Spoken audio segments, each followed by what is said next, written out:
জুলাই গণঅভ্যুত্থানের বর্ষপূর্তি উপলক্ষে রাজধানীর একটি হোটেলে শহীদ ও আহতদের পরিবারের সদস্যদের সাথে মতবিনিময় সভার আয়োজন করে জাতীয়তাবাদী ছাত্রদল।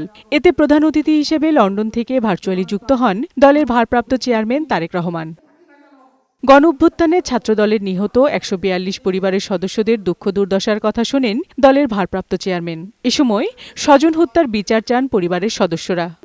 ক্ষতি করতে পারতো ওরা, একটা ঢিলা ঢেলা দিত, ওরা কেন এভাবে মেরে ফেললো আমার ছেলেটাকে? বাংলাদেশের মানুষের অধিকার ফিরে পাওয়ার জন্য আমার ছেলেটা আন্দোলনে গেছে। আপনাদের কাছে কিচ্ছু চাই না, খালি আমার ছেলের খালি বিচার চাই। তারেক রহমান ভাইয়া আমার বাচ্চার অভিভাবক হয়ে থাক, কারণ আমি অভিভাবক শূন্য, আমার কোনো ভাই নেই। এ সময় তারেক রহমান বলেন, এই দেশ কারো একার নয়, তাই কারা কি করছে সে বিষয়ে দেশবাসীকে সচেতন হতে হবে। আমাদের যুবদলের এক কর্মীকে হত্যা করা হয়েছে, তার রক কেটে দেওয়া হয়েছে। কেন সেটি নিয়ে কথা বলা হচ্ছে না? কেন সেই বিচারের দাবি করতে গেলে বলা হচ্ছে যে বিএনপি লাশ নিয়ে মিছিল করছে?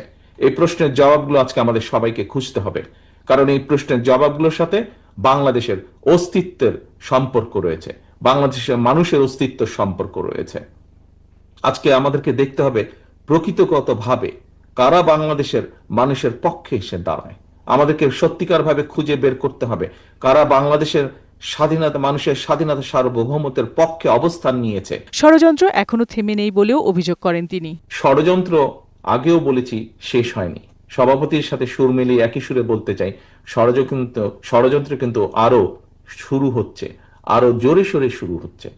কাজেই এই দেশের মানুষ যেমন ৭১ সালে স্বাধীন করেছে এই দেশের মানুষ যেমন বিভিন্ন সময় তাদের নিজেদের অধিকারের রক্ষায় সোচ্চার হয়েছে, ৯০-তে সোচ্চার হয়েছে, ২৪-এ সোচ্চার হয়েছে।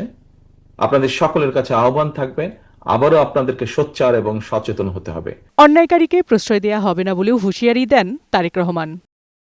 বিউটি সমাদ্দার, বৈশাখী সংবাদ, ঢাকা।